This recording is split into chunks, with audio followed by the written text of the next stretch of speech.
There's been a lot of talk about identity lately, but how far does it go? And is it possible to be wrong? We went to the University of Washington to find out. Are you aware of the debate happening in Washington State around the ability to access bathrooms, locker rooms, spas based on gender identity and gender expression? I think people should be able to have access to the facility. I think bathrooms could and potentially should be gender neutral because there doesn't need to be a classification for differences. I think people definitely should have the ability to go into whichever locker room they want. I feel like at least public universities should do their best to accommodate for those who do not have a specific gender identity. You know, whether you identify as male or female and whether your sex at birth is matching to that, you should be able to utilize the resources. So if I told you that I was a woman, what would your response be? Good for you. Okay. Like, yeah. Nice to meet you. I'd be like, what? Really? I don't have a problem with it. I'd ask you how you came to that conclusion. If I told you that I was Chinese, what would your response be?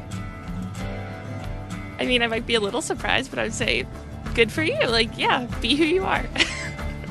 I would maybe think you had some Chinese ancestor. I would ask you how you similarly came to that conclusion and why you came to that conclusion. I would have a lot of questions just because on the outside I would assume that you're a white man. If I told you that I was 7 years old, what would your response be? I wouldn't believe that immediately. I probably wouldn't believe it, but I mean, it wouldn't really bother me that much to go out of my way and tell you, no, you're wrong. I'd just be like, oh, okay, he wants to say he's 7 years old. If you feel 7 at heart, then then so be it. Yeah, good for you. So if I wanted to enroll in a first grade class, do you think I should be allowed to? Probably not, I guess. I mean, unless you haven't completed first grade up to this point and for some reason need to do that now. If that's where you feel like mentally you should be, then I feel like there are communities that would accept you for that.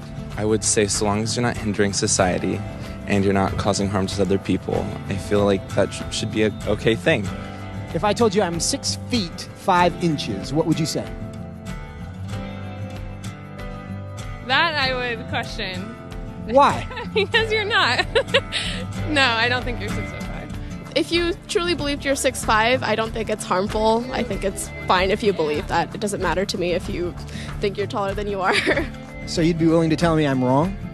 I wouldn't tell you you're wrong. No, but I say that I don't think that you are. I feel like that's not my place as like another human to say someone is wrong or to draw lines or boundaries. No, I mean, I wouldn't just go like, oh, you're wrong, like that's wrong to believe in it. Because I mean, again, it doesn't really bother me what you want to think about your height or anything.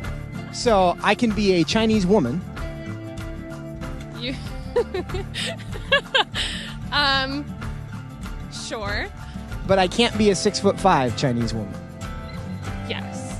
If you thoroughly debated me or explained why you felt that you were 6'5", I feel like I would be very open to saying that you were 6'5", or Chinese, or a woman. It shouldn't be hard to tell a 5'9" white guy that he's not a 6'5" Chinese woman. But clearly it is. Why?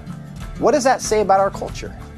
And what does that say about our ability to answer the questions that actually are difficult?